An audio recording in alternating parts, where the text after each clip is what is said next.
Lawsman Harpocrates. I've come to pick your brain if you don't mind. It's about the book you lent Ivan. Ah, Valisthea, A Culinary Pilgrimage, a classic. One of my favorites, in fact. The young man did a wonderful job with the Chance's stew. I do hope we shall be able to sample more such marvels in due course. That's actually why I'm here.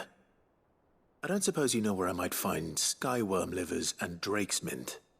Ah, so the fabled Sanbriquois delicacy is next on the menu. Delightful. The descriptions of fried mortress never fail to make my mouth water. Now, skyworm is a somewhat antiquated name for the wyvern, their ground livers being the paste from which the mortress is made. Dragon livers. How very Sanbriquois. One would have thought the disciples of Bahamut would have a touch more reverence for their icon's brethren, but apparently not. I believe the specific dragon the recipe demands is the blueback wyvern, said to be the very colour of the sea beside which it resides. So we know where to look for our liver. But what about the drake's mint? Saint's bonnet in contemporary parlance, a herb which grows along the North Reach coast. I gather that one can locate the cheerful yellow flowers by their heady scent alone, so I'm sure you'll have no trouble finding them. I may add that people once believed game was best served with the flora that sustained it in life, in which regard fried mortress of skyworm is undoubtedly a typical dish of the time. Meaning that if I find one, I find the other. To Northreach, then. Best of luck, Clive. And do save me a bite once the dish is complete.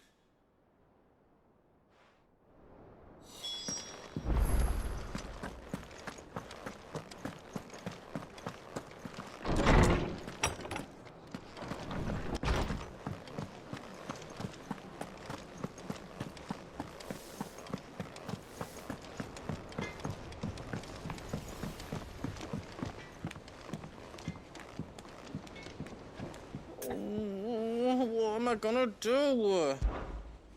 Is everything all right, Goots? You seem more discomposed than usual. Oh, I don't know what that means, but I'm in a bit of a muddle. Oh, I think Nan might be in trouble, and she's... It's all right. You can tell me. There was a trader came by. One of our usuals, like. Said he'd heard some rotten rumours about her down Dallymill Way. Folk are saying she's been selling to bandits and cutthroats and that. I mean, she's fond of a chance to make a coin or two, aye, but she'd never do business with baddies. Especially not the kind who go hurting people who haven't done out. I wanted to ask her about it myself, but I'm scared she'll give us a tongue lashing. She'd never give your tongue a lashing, though, would she? Don't worry. I'll speak to her. Oh, thanks, Clive. You'll let me know what she says, won't you? Of course. I'm sure it's all just a misunderstanding.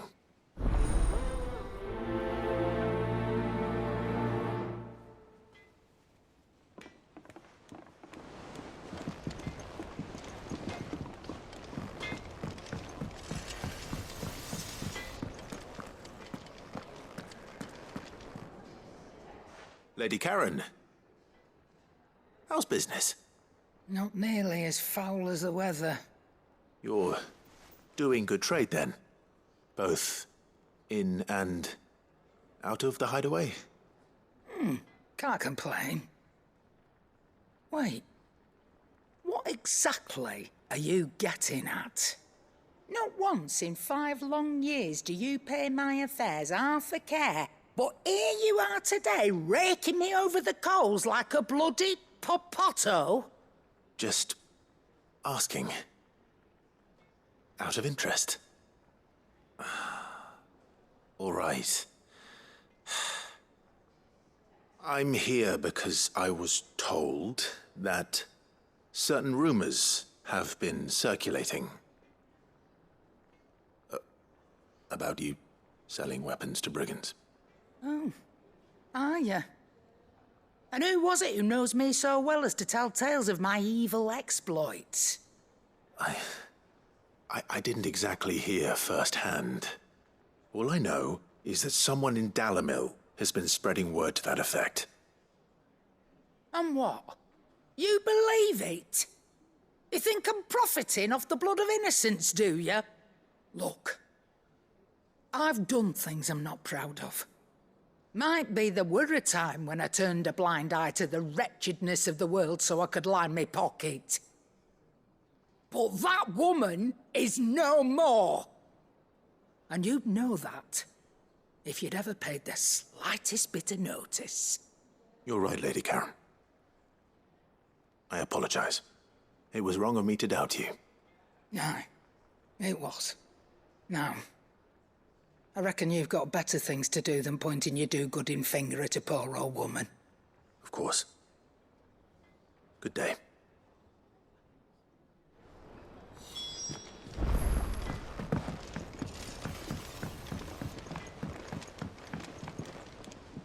I spoke with Lady Karen.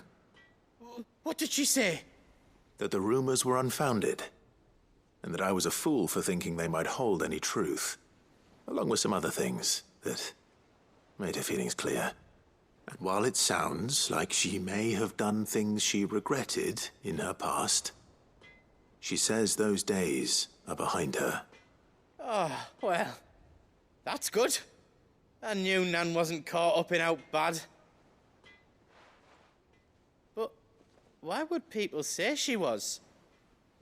What did she ever do to them? It's not right. No, it's not. But people do things for all sorts of reasons. Perhaps we'll never know. Well, I'm going to find out. That trader, he said they were all talking about her in Dalimil. So that's where I'm going. I'll find someone who'll tell me, you'll see. Are you sure that's wise? Whoever's spreading these rumors means Karen ill. Oh, right. But that's why you'll be coming with me, isn't it, Clive? I suppose it is.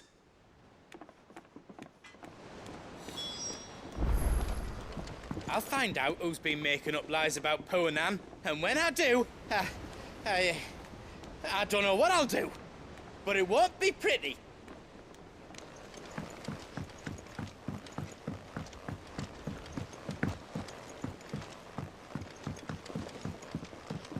I heard the Emperor was impaled on his...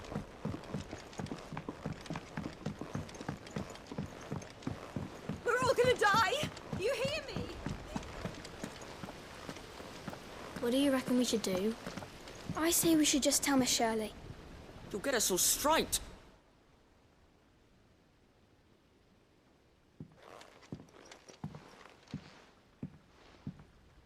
Sid!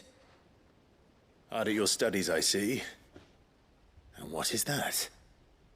It's not a set of scales, is it? No. Of course it isn't. Well, not anymore, it's not. Oh, And just how long hasn't it been one? we're sorry. But we didn't break them. We dismembered them. Just like Miss Mididol showed us. Miss Mididol? And why would she have you dismembering her creations? Because that's the only way to become a ninja-neer. Miss Mididol said, the best way to see how something works is to take it apart and put it back together again.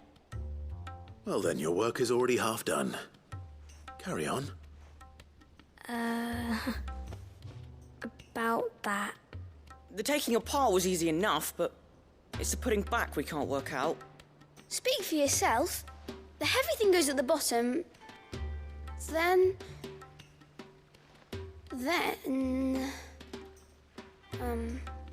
You three need to learn to take responsibility for your actions. So let's have a look at these parts with fresh eyes, shall we?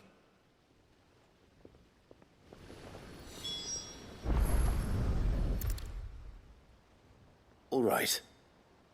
Everything here was once part of Miss Mididol's scales. Every piece has its own role to play, and each is just as important as the others. If even one of them is missing, the scales won't work. So let's think about what those roles might be. You already know one of the pieces, the body. Its role is to support everything else. But what of the others?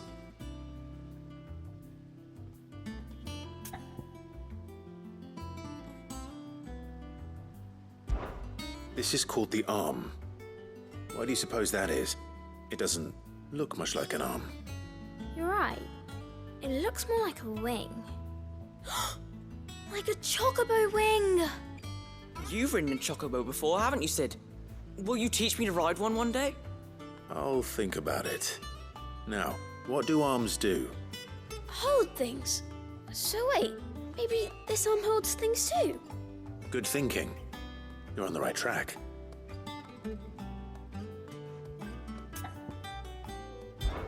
These round parts are called the pans. You all know what a pan is, don't you? I do. Molly uses them in the kitchens to fry bangers. But these aren't for frying bangers, you idiot. They're for weighing stuff. But what if I wanted to weigh Goots? I don't think he'd fit on that little thing. Probably not. What are the chains for? Holding the pans up? Well spotted. Which means something must hold the chains up in turn.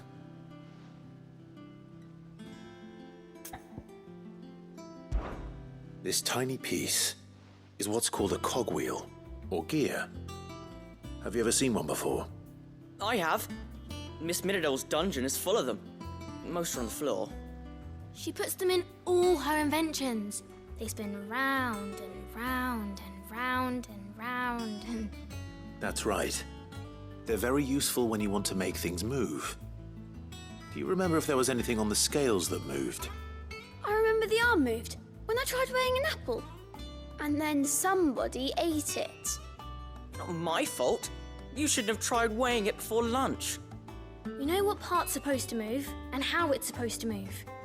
So, let's put the pieces together first, see what doesn't move, and then stick the cogwheel to that. Not a bad idea. You see, it's not so difficult. So, now that we've taken stock of the parts and learned what they do, what do you think? I think we've got it. Then here's what we'll do. You tell me what goes where, and I'll put the scales together. Well, obviously you need to start with the body. All the other pieces fit onto it, don't they? And the arms go on the body, just like real arms. Or wings, if you're a chocobo. And then the arms hold the pans by the chains. Very good. Let's see if that works. There. All finished.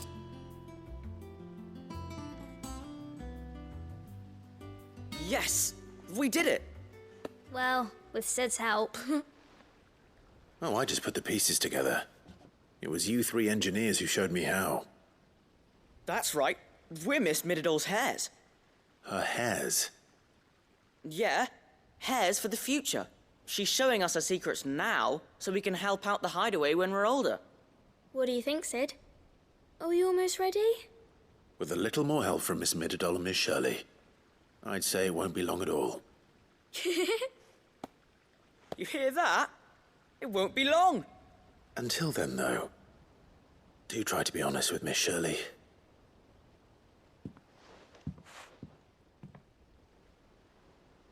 Hey, look! We never used the cogwheel. You don't think Sid forgot about it, do you?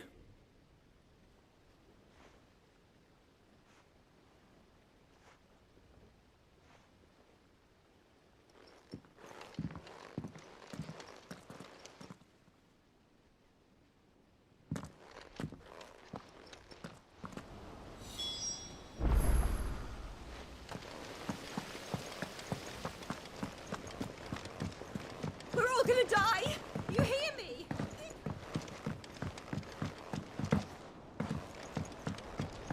I heard the Emperor was impaled on his own.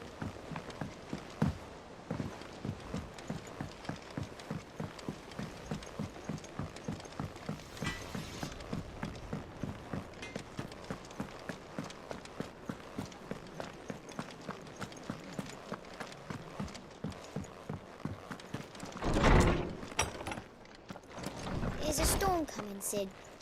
Will there be thunder? Well, did you solve the mystery? It was as you thought. The children had the scales, or the parts of them at least. They dismantled them to see how they worked. Oh, no, Mid will have my head. Thankfully she won't. This might even have been her idea. Although I was the one who ended up teaching the lesson. I'm so sorry, Sid. I know how busy you are. I shall see that the children are properly punished. Please, there's no need. Mid seems to have taken the three of them under her wing. She's even calling them her heirs. She'd have them follow in her footsteps. And her father's. I see. Sid, do you know why Mid has been spending so much time at the hideaway of late? She told me it was because her studies have been interrupted by events in Canva.